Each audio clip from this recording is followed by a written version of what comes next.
आइए जानते हैं आज के प्रमुख अंतर्राष्ट्रीय खबरों को। पहले एक नजर हेडलाइंस पर। केजरीवाल को 24 घंटे में तीसरा झटका, तत्काल सुनवाई नहीं करेगी सुप्रीम कोर्ट। पूर्व पीएम के बेटे को टिकट, 5 नए चेहरों पर दांव। तमिलनाडु के मेट्टीपालयम की रैली में पीएम मोदी का संबोधन, परिवारवाद पर साधा निशाना।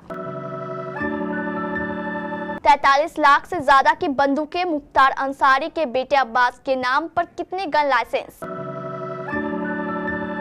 3 बार हमारे आदेशों की अनदेखी की नतीजा भुगतना होगा, पतंजलि केस में सुप्रीम कोर्ट का सख्त रुख।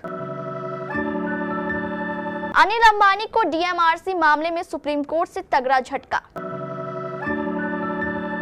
ईरानी न्यूक्लियर साइट्स को तबाह कर सकता है इजराइल। 41 सेकंड में यूएस पुलिस ने चलाई तरातर गोलियां, संदिग्ध ब्लैक की मौत। जाह्नवी ने शिखर के साथ रिश्ता किया कंफर्म, गले के हार की वजह से चर्चा में आई अभिनेत्री। और भुवी की तरह बॉलिंग और क्लासेन जैसी बैटिंग, भारत को मिल गया हार्दिक जैसा ऑलराउंडर।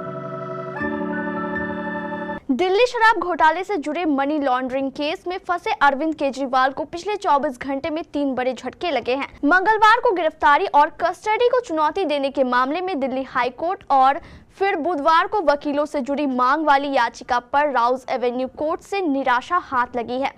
दोपहर में सुप्रीम कोर्ट से भी केजरीवाल के लिए इंतजार करने वाली खबर आई। दिल्ली के सीएम ने दिल्ली एससी के फैसले को चुनौती दी थी। हालांकि एससी में केजरीवाल की अर्जी पर तत्काल सुनवाई नहीं होगी, उन्हें अगले हफ्ते तक इंतजार करना होगा। सुप्रीम कोर्ट में स्पेशल बेंच नहीं बनेगी, ऐसे में सोमवार से पहले सुनवाई होने की गुंजाइश नहीं है।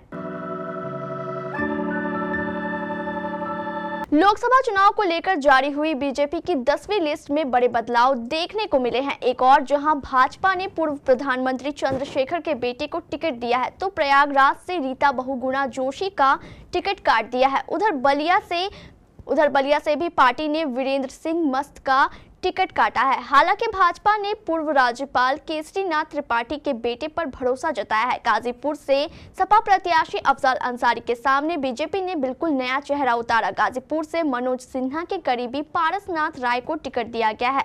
गाजीपुर सीट पर बीजेपी कैंडिडेट पारसनाथ राय का कोई बड़ा राजनीतिक बैकग्राउंड नहीं है, ना ही उनकी गाजीपुर में कोई बड़ी राजनीतिक पहचान है। पारसनाथ राय मनोज सिन्हा के बेहद करीबी माने जाते हैं, संघ से जुड़े हुए और एक स्कूल के मालिक हैं।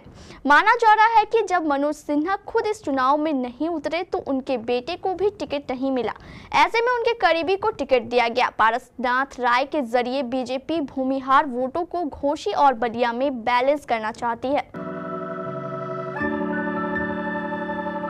लोकसभा चुनाव से पहले सियासी सरगर्मियां तेज हो चुकी है। नेताओं के पार्टी बदलने से लेकर राजनीतिक बयानबाजी तक का दौर जारी है। ऐसे में रोजाना कई सियासी उलटफेर होते नजर आ रहे हैं। बता दें कि 2024 में 7 फेज में लोकसभा चुनाव होने जा रहे हैं। पहले चरण की वोटिंग 19 अप्रैल को होगी। देश भर में इलेक्शन की प्रक्रिया 43 दिन तक चलेगी। वहीं 4 जून को नई सरकार का ऐलान हो जाएगा। आम चुनाव के दूसरे चरण का मतदान 26 अप्रैल, तीसरा 7 मई, चौथा 13 मई, 5वां फेज 20 मई, छठा फेज 25 मई और 7वें चरण का मतदान 1 जून को होगा। प्रधानमंत्री नरेंद्र मोदी ने तमिलनाडु के मेट्टुपालयम में एक रैली में कहा, यहाँ के एक बड़े नेता ने कहा है कि चुनाव इसलिए है ताकि मोदी भारत छोड़ दे। पीएम मोदी ने कहा कि लेकिन उन्हें नहीं पता है कि ये चुनाव इसलिए है ताकि भ्रष्टाचार भारत छोड़ दे, ड्रग्स भारत छोड़ दे, परिवारवाद भारत छोड़ दे। यूपी के कासगंज जेल में बंद अब्बास अंसारी को सुप्रीम कोर्ट से अपने पिता मुख्तार अंसारी के फातिहा में शामिल होने की इजाजत मिल गई। मुख्तार अंसारी के लिए आज फातिहा पढ़ा जाएगा। बीते 28 मार्च को बांदा जेल में कार्डियक अरेस्ट की वजह से मुख्तार अंसारी की मौत हुई थी। उस वक्त अब्बास अंसारी अपने पिता के जनाजे में शामिल नहीं हो पाए थे। हालांकि यूपी सरकार ने कोर्ट में कहा है कि अब्बास अंसारी एक हिस्ट्री शीटर है और उनके खिलाफ संगीन मामलों में 11 से ज्यादा केस चल रहे हैं। सरकारी वकील ने ये भी दलील दी है कि अब्बास के बाहर आने से गवाहों को धमकी देने या कानून व्यवस्था की दूसरी समस्याएं खड़ी हो सकती है। अब्बास अंसारी फिलहाल आर्म्स एक्ट के मामले में कासगंज जेल में बंद है। अब्बास अंसारी 2022 के विधानसभा चुनाव में यूपी के मऊ सीट से सुहेल देव भारतीय समाज पार्टी के टिकट पर चुनाव जीतकर विधायक बने थे। चुनाव आयोग को दिए गए हलफनामे के मुताबिक अब्बास के पास बंदूकों के 2 लाइसेंस है। इसमें से एक है डबल बैरल ब्रीच लोडेड यानी 2 नाली बंदूक। ये वो बंदूक है जिसमें पीछे से कारतूस डाले जाते हैं। अब्बास के पास दूसरा लाइसेंस है रिवॉल्वर का। इन दोनों बंदूकों की कीमत अब्बास ने 43 लाख रुपए से ज्यादा बताई थी।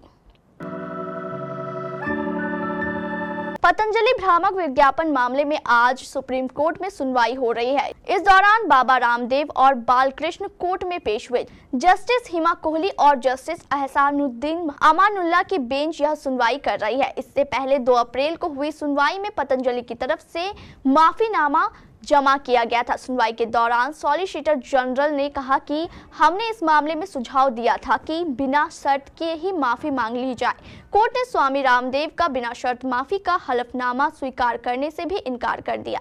जस्टिस अमानुल्लाह ने कहा कि इन लोगों से 3 बार हमारे आदेशों की अनदेखी की है। इन लोगों ने गलती की है, इसका नतीजा इन्हें भुगतना होगा।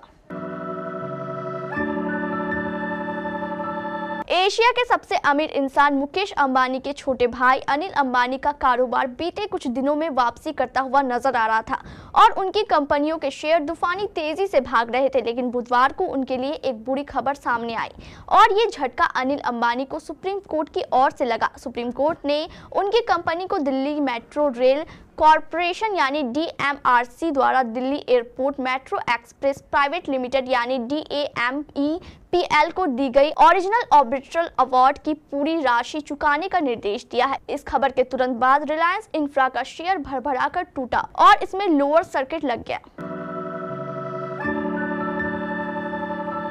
लंदन के एक अरबी मीडिया हाउस ने खबर दी है कि दमिश्क में ईरानी दूतावास पर हुए इजरायली हमले के बाद और तगड़ा अटैक होने वाला है। अब इजरायल कुछ दिनों में ईरान के परमाणु प्रोग्राम को निशाना बना सकता है। पिछले हफ्ते इस्लामिक रिवॉल्यूशनरी गार्ड कॉर्प्स के 2 जनरल और कुछ अन्य सैन्य अफसर दमिश्क के दूतावास पर हुए इजरायली हमले में मारे गए थे। ईरान के supreme leader Ayatollah Ali Khamenei ने कहा कि इजरायल को हम करारा जवाब देंगे। अरबी भाषा में छपने वाला डिजिटल मीडिया संस्था इलाफ न्यूज ने खबर दी है अब इजरायल अपने फाइटर पायलट्स को ईरान के संवेदनशील साइट पर हमला करने की ट्रेनिंग दे रहा है, जिसमें तेहरान का परमाणु प्रोग्राम भी शामिल हो सकता है।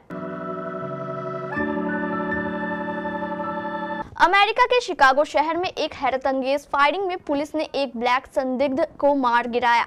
घटना पिछले महीने की है, जिसका फुटेज अब सिविलियन मॉनिटरिंग ऑफिस ने जारी किया है। बॉडी कैम फुटेज में देखा गया है कि 4 पुलिस अधिकारियों ने मिलकर एक संदिग्ध की कार पर करीब 100 गोलियां बरसाई। बताया जा रहा है कि शख्स को सीट बेल्ट नहीं लगाने के संदेह में कार से उतरने को कहा गया था, लेकिन कथित रूप से उसने फायरिंग कर दी। शिकागो शहर में बताया जा रहा है कि पुलिस ट्रैफिक में फंसी कार से संदिग्ध को निकालने के लिए कह रही थी। वीडियो में देखा गया कि 4 पुलिसकर्मी संदिग्ध की कार को घेरे हुए हैं और वे उससे कार दरवाजा खोलने के लिए कहते हैं। हालांकि कार में बैठा संदिग्ध अपनी कार से नहीं निकलता है और फिर कथित रूप से पुलिस टीम पर फायरिंग कर देता है। इस घटना में एक पुलिसकर्मी भी घायल हुआ है।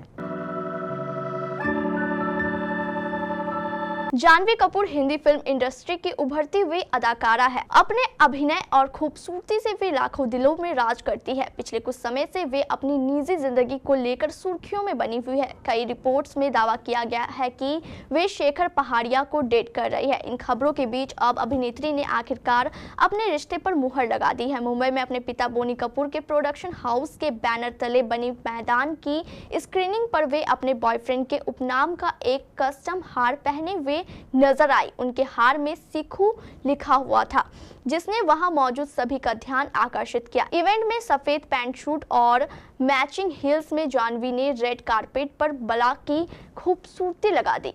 उन्होंने स्क्रीनिंग से पहले अपने पिता बोनी कपूर और भाई अर्जुन कपूर के साथ तस्वीर भी खिंचवाई। आईपीएल 2024 के 23वें मुकाबले में सनराइजर्स हैदराबाद ने पंजाब किंग्स को उसके घर में हरा दिया। हैदराबाद की इस जीत के hero Travis Head, Heinrich Klaasen, Abhishek Sharma या एडन मार्करम नहीं बल्कि नीतीश कुमार रेड्डी रहे। 20 साल के इस खिलाड़ी ने बल्ले और गेंद दोनों से शानदार प्रदर्शन किया और अपनी टीम को 2 रनों से जीत दिलाई। इस सीजन में हैदराबाद की तीसरी जीत रही। 20 साल के नीतीश कुमार रेड्डी भुवी जैसे गेंदबाजी करते तो क्लासेन जैसी विस्फोटक बल्लेबाजी करते हैं।